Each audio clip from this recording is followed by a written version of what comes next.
Boa noite a todos. Boa noite. Que Jesus nos abençoe e nos ilumine. Que a espiritualidade amiga possa nos auxiliar nessa noite. No tema de hoje nós conversaremos sobre o casamento, sobre essa oportunidade bendita que Deus oferece a cada um de nós para nos auxiliar no nosso processo de engrandecimento, de aprimoramento moral. E para iniciarmos o estudo da noite com uma história que ilustra bem todo o estudo, com relação a um jovem que vai procurar o seu pai desesperado, suplicando-lhe auxílio, para que pudesse então auxiliá-lo a matar a sua esposa, uma vez que já não a aguentava mais.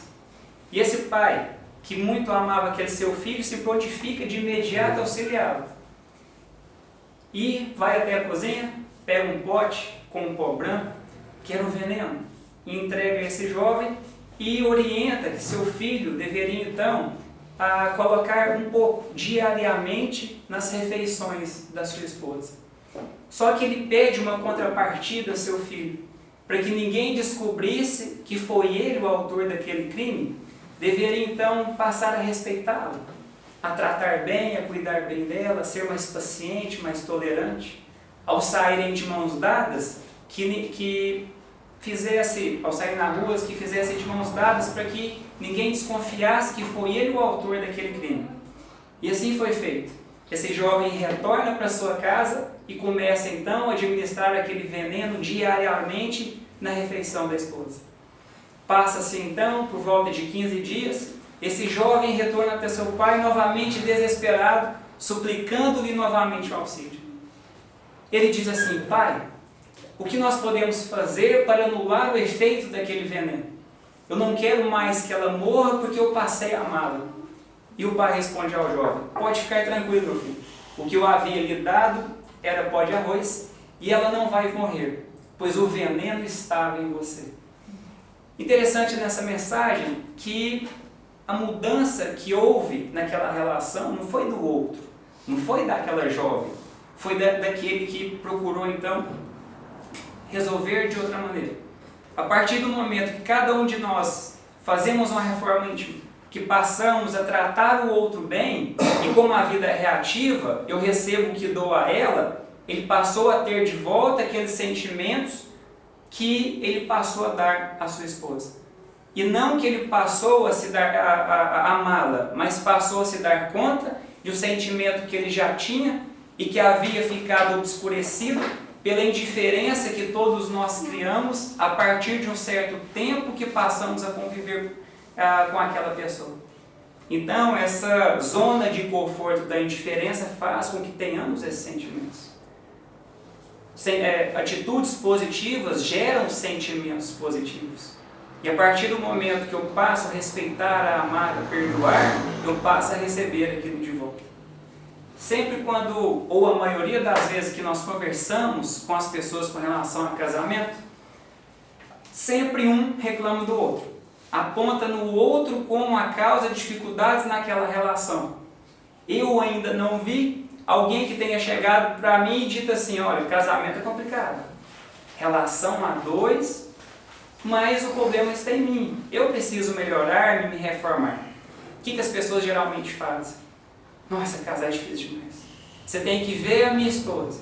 Você tem que ver o meu marido. O que ele causa na nossa relação? Então, é muito fácil apontar o defeito no outro. Só que nós não mudamos a nossa relação quando queremos mudar o outro. É necessário que eu mude a mim mesmo, faça uma reforma íntima, para que essa minha melhora reflita nas atitudes daquele meu companheiro. E Jesus, sabendo disso, nos diz assim, que nós enxergamos um cisco no olho do outro, mas não enxergamos uma trave no nosso. Nós temos essa facilidade de identificar o defeito no outro. Então, que possamos olhar para dentro de cada um de nós, ao invés de apontarmos no outro a causa ou o motivo que tem dificuldades. Há uma mensagem que eu gosto muito, uma frase, que diz assim, que ao chamarmos um rio de violento, esquecemos de dizer quão violentas são as margens que o delimitam. A água, ela tem a capacidade de se moldar ao recipiente onde ela se encontra. Se ela estiver ali num ambiente mais tranquilo, vai virar uma lagoa. Se colocarmos essa água num desnível, iremos criar uma cascata, uma cachoeira. Da mesma maneira, a pessoa com quem eu coabito. A minha esposa, talvez eu reclamo pelo fato dela ser ciumenta. Mas cabe a mim analisar essa margem que eu sou, que dou delimitações a ela. O que eu faço para que ela tenha essas demonstrações de ciúme? Será que eu não chego do futebol todos os dias tarde? Que eu já saio do serviço, vou para o futebol, desligo meu celular e não presto contas nenhuma de onde eu estou? Talvez eu mudando minhas atitudes, eu retiro dela aquela característica que ela não tinha, mas que eu dei causa. Talvez eu poderia chamá-la para ir comigo, mostrando que ali não tinha nada demais. Eu posso diminuir as minhas idas ao futebol e que com essa mudança, mudando a mim mesmo, eu passo então a receber dela as virtudes que eu achava que seria importante. Lá no Gênesis, na parábola Adão e Eva, conta-se que Deus, o Senhor, passeando pelo jardim, procura por Adão e diz: Adão, onde está? E Adão aparece todo tímido, sem graça, e diz: Ô Senhor, estava escondido porque estava nu e fiquei com vergonha. E o Senhor diz: mas como soubestes que estava nu? Por acaso comeu o fruto que havia proibido de comer? E a primeira resposta: a mulher que me destes por companheira me deu e eu comi. A primeira reação foi de apontar para o outro. A culpa não havia sido dele. Deus se volta para Eva e diz: mulher, o que fizestes? E ela: a serpente me enganou e eu comi. Deus olha para a serpente. E a serpente não tinha um quarto personagem e não tinha dedo para apontar. Então não pôde apontar para ninguém. Mas os dois personagens poderiam muito bem ter analisado a si mesmo e dito assim: Senhor, eu errei. Por mais que ela tenha me entregado do fruto, eu sabia que era errado. A culpa foi minha. Assumo essa responsabilidade, a partir de agora mudarei as minhas condutas, as minhas atitudes e aceito aqui a prova que vier em cima deste erro. Mas é muito mais cômodo jogar para o outro. E fazemos isso em muitas vezes das nossas relações, o que dificulta ou quase que impossibilita a melhora nessa relação. Com relação às dificuldades na nossa relação conjugal, é natural que todos nós aqui tenhamos nossas dificuldades. Aqueles que já casamos sabemos, aqueles que não casaram, sinto informar, mas terão uma relação difícil. E qual é a nossa fonte para lidarmos com isso com tanta naturalidade? Questão 920 de O Livro dos Espíritos, quando Kardec pergunta se pode o homem gozar da completa felicidade aqui na Terra, a Espiritualidade responde que não, ponto. Aí isso acaba aqui nos desanimando. Em outras palavras, eu posso ser completamente feliz no casamento? Não. Por isso a vida lhe é dada como prova ou expiação. O fato de estarmos encarnados em um mundo de provas e expiações, e qual o conceito de um mundo de provas e expiações? Nele há um predomínio do mal sobre o bem. Espíritos aqui encarnados ainda imperfeitos, indébitos com a providência divina.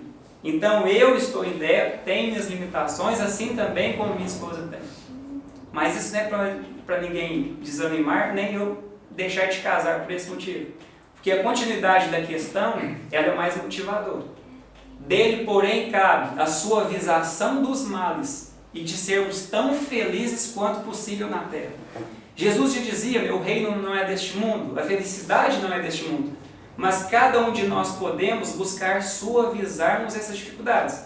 Eu posso não ser completamente feliz, essa felicidade dos espíritos puros, mas posso ser feliz o suficiente dentro do que o mundo de provas e expiações me possibilita. Então, cabe a cada um de nós, ainda que estejamos num mundo tão difícil, complicado. Um segundo aspecto para a questão das dificuldades, Paulo dizia que nós somos rodeados por uma nuvem de testemunha. É com relação à espiritualidade à nossa volta. Temos os obsessores, espíritos afins. Quando eu fui casar, eu tinha 5 obsessores. Minha esposa, outros 5. Nos casamos, passamos a conviver no mesmo ambiente doméstico, agora com 10 obsessores. Fora o que nós fomos adquirindo ao longo do tempo. Eu posso muito bem aqui agora apontar o dedo novamente. Eu posso, não, foi o obsessor. Porque nós sabemos que os espíritos influenciam em nossos pensamentos. Muito mais do que imaginais, que às vezes são eles que nos dirigem. Cômodo para mim. Eu me eximo da parcela de responsabilidade com relação a essas dificuldades. Mas essa é a questão 459, mas na 467, Kardec pergunta se nós poderíamos nos eximir da influência dos maus espíritos. E a espiritualidade responde que sim, pois nós mesmos os atraímos pelos nossos pensamentos e pelas nossas atitudes. Apontamos para cada um de nós novamente. Lá em casa, só entra quem eu quero. Só entra quem eu convido, quem eu permito. Só quem interfone lá na portaria, ó, pode mandar subir isso. Da mesma maneira, a espiritualidade que nos rodeia. Só nos acompanha aqueles que nos atraímos. Então, cabe a mim analisar quais são minhas atitudes. Qual estilo de vida tenho procurado? Qual vício tenho tido no meu dia a dia? É bom que temos a possibilidade de sermos guiados pelos espíritos? Depende. Depende de como eu levo a vida, de qual programação acompanho, se eu tenho ou não algum tipo de vício, qual tipo de leitura tenho feito, leitura edificada, leitura que não me leva a nada, qual programação tenho assistido, qual estilo de música tenho procurado ouvir. Aí nós teremos a resposta de quais espíritos estão nos acompanhando. Se o obsessor quiser me acompanhar, pode? Pode. Vai ser muito bem-vindo. Vai para a evangelização infantil conosco? Vai fazer campanha do quilo, vai montar palestra, vai ouvir palestras. Nós vamos evangelizar nossos obsessores. Chico tinha o seu protetor espiritual, que era Emmanuel. Paulo tinha Estevão, de acordo com o merecimento e o estilo de vida que eles tinham. Então, se eu quero ser guiado por bons espíritos para que eu tenha boas atitudes no meu casamento, pratiquemos o bem. Qual a melhor maneira de afastar os maus espíritos? Pela prática do bem. A partir da prática do bem, eu aproximo os bons que afastam os maus. Novamente, a responsabilidade é de cada um de nós. A partir da mudança de atitude, de uma conduta diária que nós passamos a ter. Muitas pessoas também dizem assim: ai, mas casar é difícil demais. Nós somos muito diferentes. Passa na cabeça da gente assim, então para que casou? Né? Mas é natural que sejamos diferentes uns dos outros. Nenhum de nós aqui é igual ao outro, a começar pelas nossas digitais. Ao sermos criados simples e ignorantes, estagiamos em diversos reinos inferiores. Estagiamos no reino mineral, onde aprendemos a ligação, no reino vegetal, onde aprendemos a sensação, no reino animal, onde aprendemos o instinto. Depois individualizamos-nos e passamos a encarnar no reino nominal. Segundo André Luiz, no livro Evolução em Dois Mundos, a partir do momento que passamos a encarnar no reino nominal, passaram-se 200 mil anos de jornada evolutiva. Já são aí algumas inúmeras encarnações. Cada um de uma maneira, cada um aprendendo de uma forma. Encarnamos nessa presente encarnação, eu e a minha esposa, pais diferentes, irmãos diferentes, culturas diferentes, escolas, tudo isso diferente. O que vai nos dando valores diferentes. E a gente casa e reclama que tínhamos que ser iguais. Eu sou do interior de Minas, minha esposa é do interior de Goiás. Minha esposa adora piqui, eu não posso ver o cheiro. E o que mais irrita é que ela termina de comer o piqui e fica ruindo, e não para. E eu falo assim, você vai machucar essa boca, seu cuspir. E ela continua e vai dando agonia. E eu vou terminar o casamento com ela por causa disso? Quase. Às vezes dá vontade. Brincadeiras à parte, ao sabermos dessas diferenças que são naturais, a gente passa a tentar lidar com elas de maneira diferente. Eu não posso tirar aquilo que ela tem o prazer porque eu não gosto daquilo. E já casando sabendo disso, eu entendo que o casamento faz parte de um contrato de cessação. Eu passo a dividir aquilo, a dividir aquele espaço. Dele cabendo a suavização dos males e sermos tão felizes quanto possível na terra. Vamos diminuir esses matos. Não que sejamos referência para ninguém, mas hoje eu compro piqui para minha esposa. Eu nunca imaginei que ia fazê-lo, mas levo o piqui para minha casa e ela faz arroz com piqui, quiabo com piqui, frango com piqui. E eu faço arroz, quiabo e frango sem piqui. E é bom mesmo. eu ainda não consegui adaptar. Abrimos a porta e janela do apartamento, ligamos o ventilador. Ela come na sala e na cozinha. E todo mundo fica feliz com isso. E a gente vai buscando sanar essas dificuldades. Não que vamos brigar por causa disso, arrumar desentendimentos, mas entendendo o espaço do outro, aprendendo a dividir, o que vai também nos ensinando essa maturidade, essas virtudes. Abrimos mão do egoísmo, do egocentrismo. Com relação à importância do casamento, na questão 695, Kardec pergunta se o casamento, isto é, a união permanente entre dois seres, seria contrário à lei de Deus?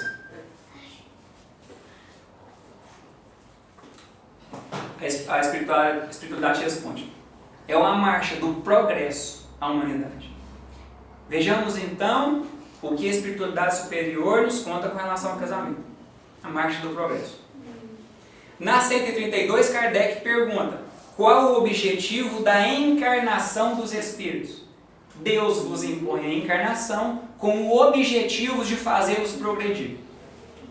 Fazendo aqui um silogismo aristotélico, se o casamento é uma marcha do progresso à humanidade e o objetivo de estar encarnado é o progresso, logo, o casamento é uma das principais ferramentas que eu tenho enquanto encarnado para atingir aquele objetivo de estar aqui. O casamento é uma bênção. Se eu não sou feliz no casamento, eu não teria o direito de reclamar dessa instituição bendita.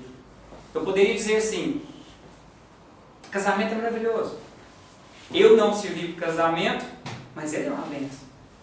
Uma bênção. Talvez eu não soube lidar com dividir, com espaço para o outro. Mas eu não tenho o direito de, porque o meu casamento vai mal, de reclamar dessa instituição tão maravilhosa. Porque ele é a marcha do progresso. Quando eu era solteiro, lá em casa, não tinha preocupação nenhuma, ficava lá 2, 3 horas no banheiro, chuveiro quente, chegava a conta de energia, mãe, chegou a conta de energia, toma aqui. Ficávamos no telefone, mãe, chegou a conta de telefone. Mãe, minha roupa está suja, preciso dela lavar e passar. Morava onde tudo é meu, minha televisão, meu sofá, minha cama. Casamos e passamos a olhar o mundo com a ótica daquele que estava à frente. Eu saio do onde é meu para o tudo é nosso. Era minha televisão, meu sofá, agora é o nosso sofá, nossa televisão. Aprenda então a dividir espaço, a ceder. Aquela conta que antes chegava, eu nem esquentava com o valor, não me interessava se eu poderia ficar menos tempo no chuveiro. Agora eu olho para o meu filho, olho para minha esposa e falo: opa, essa conta aqui veio cara. Melhor a gente mudar algumas atitudes. Agora eu passo a preocupar, a sentir a importância de mudar alguns padrões da minha vida. Chegam os filhos, então eu havia saído do onde tudo é meu para o tudo é nosso, para o tudo é deles. Era minha sofá, meu sono, meu filme. Antes, depois o nosso sofá, o nosso sono, o nosso filme. Agora é o sofá deles, o filme deles e o sono que nem mais hoje eu tenho, porque eu já não durmo mais. E vem aquele amor de cessação, onde eu já não divido, mas entrego tudo que eu tenho em sacrifício daquilo, para mim é muito importante. Se a terra é uma escola, o casamento é um mestrado. Chegada dos filhos, nosso doutorado. E vamos crescendo e aprimorando. Há uma pessoa muito próxima que levava a vida de qualquer maneira, tinha lá seus vícios, seu gosto pela bebida, e foi-se daquela maneira o tempo todo, mesmo depois do casamento. Recentemente estive com ele e ele me disse que agora enxerga a vida sob outra ótica. Abandonou aquele vício, passou a enxergar a vida de outra maneira, e nem ter ficado na UTI por ter capotado o carro havia mudado, como mudou agora com a chegada dos filhos. E muitas vezes reclamamos da instituição casamento, talvez por não queremos lidar com responsabilidade, com dividir, com ceder. Mas nós não podemos negar que o casamento é essa instituição tão bendita, tão maravilhosa. Invertemos o papel e fazemos uma inversão de valores. Outro dia, naquele programa sobre o casamento dos sonhos, a pessoa casa, chamou um amigo, e a pessoa que era casada disse assim: não, casar é melhor que morrer enforcado. Tem outra mensagem que diz: quer caseis, quer não caseis, a vez de arrepender-vos. Nós invertemos o papel das coisas. Quando eu fui casar, minha sogra, chega que você é a sogra, mas que eu gosto muito dela, nós nos casamos, ela tinha acabado de formar, e eu havia pedido em casamento marcado, e a minha sogra olhou para mim e falou assim: ai, tadinha da minha filha, nem aproveitou a vida, vai casar. E eu fiquei pensando assim: por que não pode aproveitar a vida comigo? Nós delimitamos a vida em uma antes e uma depois do casamento. Filho, faz tudo que você tem que fazer, porque depois que você casar, acabou. Então faz, desfruta. Será que a partir do momento que nós temos responsabilidade, nossa vida acaba? Nós invertemos o papel das coisas. Essa vida de que levávamos enquanto solteiro, de oba-oba, o que ela nos traz em termos de progresso? Muitas das vezes acumulamos débitos, porque não tínhamos tanta responsabilidade. Então o casamento merece um tratamento muito melhor do que a maioria de nós acreditamos.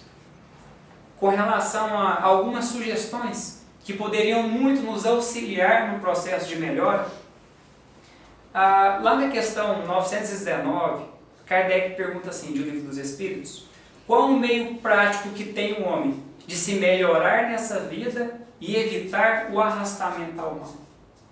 E ele responde, a Espiritualidade responde: um sábio da antiguidade já vos disse, conheça-te a ti mesmo. Pontapé inicial, o reconhecimento de cada um de nós, enquanto marido, enquanto esposa. O que eu poderia fazer nesta instituição para que pudéssemos ser mais felizes? Será que eu sou muito ciumento, impaciente, intolerante? Primeiro passo: enquanto eu não me reconhecer como alguém que dificulta aquela relação harmoniosa, eu não vou tentar mudar, porque eu ainda não me reconheci. Kardec, não muito satisfeito com a resposta, ele diz assim: não, entendemos a importância dessa máxima, mas nos dá uma sugestão melhor para que possamos colocá-la em prática, porque essa era a dificuldade. Santo Agostinho, que responde a questão seguinte, 919A, responde assim: poderias fazer então quando eu fazia quando encarnado, que todos os dias antes de dormir passava em revista analisando minha consciência, o que havia feito de bom, o que havia feito de ruim, o que poderia ali me envergonhar e quem eu teria de pedir desculpa no outro dia, caso houvesse errado. Há erros tão pequenos que, se nós não fizermos essa análise mais a miúde, passam despercebidos. E erros pequenos, acumulados durante 50, 60 anos, trazem um trauma muito grande. Trazendo essa questão para a minha vida, para a minha relação conjugal, o que eu, Wander, poderia fazer para melhorar aquela relação conjugal? Poderia ser mais carinhoso, mais paciente, mais tolerante? Será que hoje eu acordei com um beijo, dei um beijo antes de dormir? Será que eu fui ríspido? Já disse o quanto amava? Já fiz um elogio? Minha esposa, a gente vai arrumar para sair, e ela já chega olhando. Primeira coisa, tá linda. Se esquecer. É importante o elogio. Todos nós gostamos. E com o passar do tempo nós vamos perdendo essas virtudes, essas características que não nos fizeram com que conquistássemos aquela pessoa.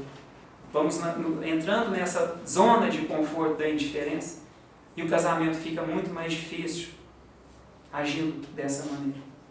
Minha esposa gosta de um café da manhã mais adoçado, pãozinho de queijo, eu posso acordar mais cedo da manhã, satisfazê-la daquela maneira. Eu posso colocar um bilhetinho, uma rosa, deixar uma mensagem antes de sair para trabalhar, coisas pequenas, que ao longo de uma vida fazem uma diferença enorme.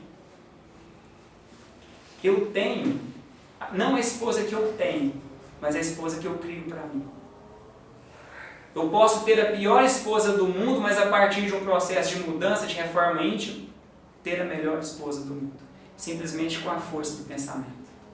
Jesus nos ensina, se o nosso corpo, se os nossos olhos forem bons, todo o nosso corpo terá luz.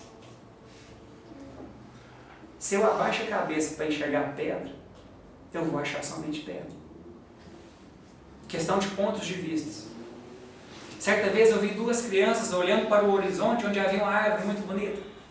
Flores amarelas caindo ao chão, dando um aspecto muito decorativo àquela região toda com gramíneas. Uma das crianças olha para frente e diz: que árvore mais linda. E a outra diz: mas quanta sujeira faz. A mesma cena, duas crianças diferentes, dois pontos de vista diferentes. Trazendo isso para o meu casamento. Eu posso chegar em casa depois de um dia exaustivo de serviço, arrumar ali, colocar a comida no prato que minha esposa havia deixado pronto e dizer assim: nossa, mas que comida ruim.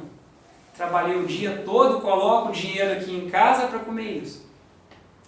A mesma pessoa, na mesma circunstância, fazendo a reforma íntima e mudando o seu olhar, chegava em casa, coloca aquela refeição que a esposa havia preparado e diz assim: pai, obrigado. Obrigado por essa família, por essa refeição, por essa esposa. Porque hoje, quando acordei, minha esposa já havia acordado, arrumado as crianças, levado as crianças para a escola, foi para o trabalho. Saindo do trabalho, passou novamente na escola, pegou as crianças, já voltou para casa e ainda teve tempo de preparar a minha refeição. Senhor, graças te dou por essa vida tão maravilhosa. Mesma circunstância, pontos de vista diferentes. Às vezes a minha esposa tem 1000 virtudes, 5 defeitos. E eu só quero enxergar os 5 defeitos. Eu obscureço aquelas virtudes. É o que a psicologia iria chamar de percepção seletiva. Todos nós aqui, eu acho que já passamos por uma situação de termos a intenção de trocar de carro e passar a procurar determinada marca. E que até então não observávamos quantos carros daquele modelo tinha na cidade. E que a partir do momento que eu decidi trocar e observar mais aquele carro, parece que de um dia para o outro a cidade ficou cheia daqueles carros. Não que tenha aumentado o número de carros, aumentou a minha percepção com relação àquele tipo de modelo. Onde eu quero chegar? Se eu ficar procurando somente os defeitos da minha virtude, os defeitos da minha esposa, eu vou enxergar somente os defeitos.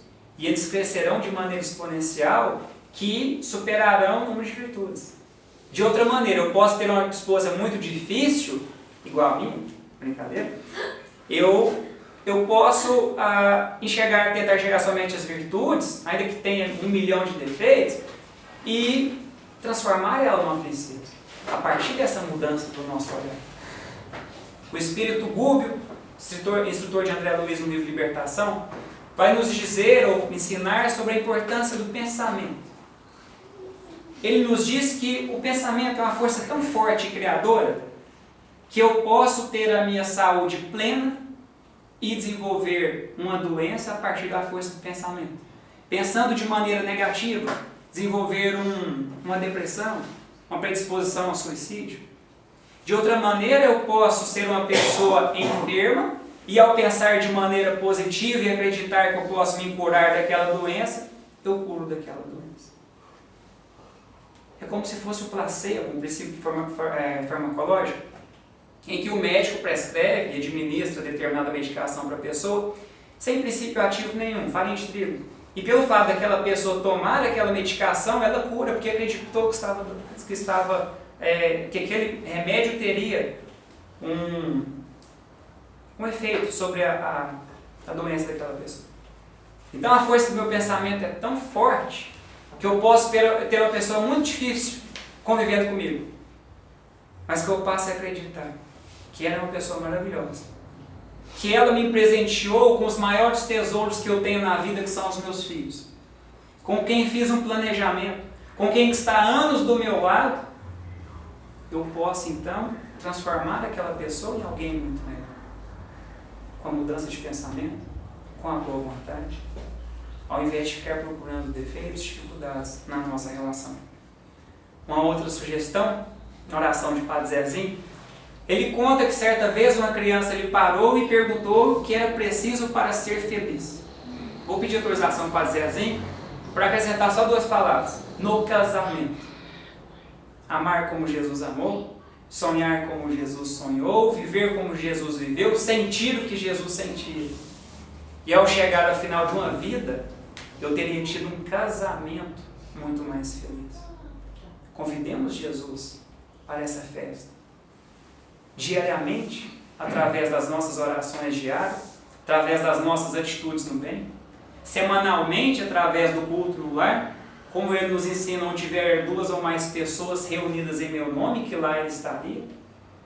Permitamos a entrada de Jesus nas nossas casas. Como fizeram nas bodas de Caná. O que aconteceu nas bodas de Caná foi que o vinho foi acabando e aqueles jarros ficaram vazios. Aquele casamento havia ficado vazio. Como a maioria dos nossos casamentos sem Jesus, fica-se muito vazio. A partir do momento que Jesus é convidado para aquela festa, ele enche novamente aquele casamento vazio, aquelas jarras que estavam vazias. E aquele vinho, aquele prazer que Jesus traz para aquele casamento é muito melhor que o vinho do início do casamento. Desde que façamos como nos ensinou Maria, naquele pedido feito aos trabalhadores da festa. Fazei tudo o que ele disser. Quando convidamos Jesus para a nossa festa casamento, o casamento que estava vazio, que façamos tudo quanto ele disse, ele salvou aquela festa que teria terminado sem aquele vinho. Um vinho muito mais gostoso, muito saboroso que do início do casamento, onde tudo era muito maravilhoso. Uma outra sugestão, oração de São Francisco. Senhor, fazei de mim instrumento de vossa paz. Não é fazer da Maiara, não é fazer do meu marido, fazei de mim. Que eu possa ser instrumento dessa paz e possa ter paz no meu casamento. Onde houver ódio, que eu leve o amor. Onde houver ofensa, que eu leve o perdão. Onde houver discórdia, que eu leve a união. Onde houver dúvida, que eu leve a fé. Onde houver erro, que eu leve a verdade. Onde houver desespero, que eu leve a esperança. Onde houver tristeza, que eu leve a alegria. Onde houver trevas, que eu leve a luz. Ó Mestre, fazei que eu procure mais. Consolar que ser consolado, compreender que ser compreendido, amar que ser amado. Pois é dando que se recebe, é perdoando que se é perdoado, e é morrendo que se vive para a vida eterna. Nessa oração nós temos inúmeras virtudes, que serão importantíssimas para uma melhora na minha relação conjugal. Com essas virtudes eu desenvolvo a melhora na minha vida, não somente na relação conjugal, mas em quaisquer relações que eu me encontro. Na relação de trabalho, com o meu patrão, com funcionários, no trânsito. Na segunda parte da questão, ele trabalha muito mais a importância de ele fazer ou ele servir do que ser servido. Que eu procure mais, sem receber nada em troca. E muitas vezes casamos para fazer com que o outro seja nosso servidor. Eu casei para ser feliz. Experimenta casar para fazer o outro feliz. E essa servidão, esse compromisso de fazermos pelo outro, fará com que sejamos muito mais felizes. Como nos ensina Jesus, aquele que quiser ser o primeiro no reino do céu, sirva, pois o Filho do Homem não veio para ser servido, mas para servir. Agindo dessa maneira, seremos muito mais felizes. Casamento é como um jardim. Para que eu construa um jardim, quais são as etapas? Capino, descubro ali um pedaço de terra, deixe exposto ao sol, planta algumas sementes, adubo, rego, podo, retiro as ervas daninhas. A partir do momento que esse jardim se encontra formado, é necessário que vez ou outra tenha uma manutenção. Eu continue regando, adubando, podando. Não é um processo que eu faço uma única vez. E assim é o casamento. Há necessidade de um cuidado diário. Nesse jardim, onde eu deveria então regar com a paciência, plantar as sementes do amor, do Evangelho, adubar com respeito, com a compaixão, retirar as pragas do egoísmo, da vaidade, podando-as, para que então esse jardim, a partir dessas virtudes, eu possa produzir bons frutos. Os bons frutos da longevidade, da fraternidade, da harmonia, de filhos voltados para um caminho do bem, para um caminho que o Cristo nos orienta. Mas isso depende do nosso processo de reforma íntima, da nossa melhora, da nossa busca constantemente pelo Cristo. Quando perguntado, na questão de número 886 do Livro dos Espíritos, qual o verdadeiro sentido da palavra caridade, tal qual entendia Jesus? Benevolência para com todos, indulgência para com as imperfeições alheias e perdão das ofensas. Se devemos ser benevolentes para com todos, quão não benevolentes devo ser para com aquele que coabitamos? Para o pai, mãe dos meus filhos, para com aquele que fiz um compromisso, que está ali comigo no dia a dia, superando as dificuldades. Indulgência para com as imperfeições dela. A partir do momento que eu não tenho essa indulgência, fica muito difícil esse processo. Porque ela tem as dificuldades dela, as imperfeições, assim como eu também as tenho, no mundo de provas e expiações. E se nós não entendermos essas dificuldades do outro, o processo fica muito difícil. Perdão das ofensas. Perdão, que é o sacrifício mais agradável a Deus, como nos ensina o Evangelho.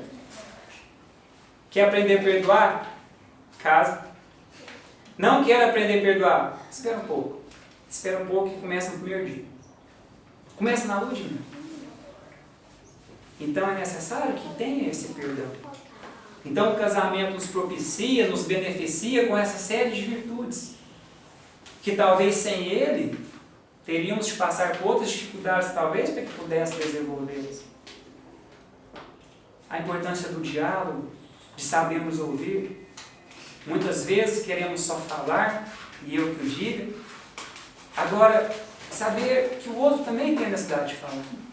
Muitas das vezes, aquele que nos diz algo não espera de nós que resolvamos seus problemas, mas ele espera simplesmente que possamos escutá-lo. Imaginemos aqui o quão prazeroso é conversar com aquele que sabe ouvir-nos, que espera o momento certo de dizer a resposta. Um casamento que não há diálogo, em que um não saiba esperar o outro terminar, ou fica interrompendo, multiplicando por 60 anos, torna insuportável. Ao interrompermos alguém, enviamos várias mensagens negativas. Eu mostro para o outro que não estava concentrando no que ele havia me dito, porque já estava pensando na resposta. Mostro que o que eu estava dizendo era mais importante do que ele tinha para me dizer. Isso é muito ruim. E o diálogo pode ser conversando, não precisa de gritar, não precisa de falar muito feio. A gente pode conversar baixinho, com muito amor, com muita paciência. E ouvindo essas necessidades do outro, aquilo que eu preciso de fazer para melhorar, e colocando em prática dentro daquilo que cada um orienta, o casamento fica maravilhoso. Ô, meu amor, é isso que você quer de mim? Então, a partir de agora você já tem. Imaginemos como éramos quando na fase de namoro, nos primeiros meses de casamento. E por que essa frieza agora? Por que essa indiferença?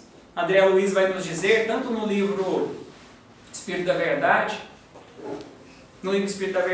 que deveríamos tratar os de fora como se fosse visível, aos familiares como se fosse visível.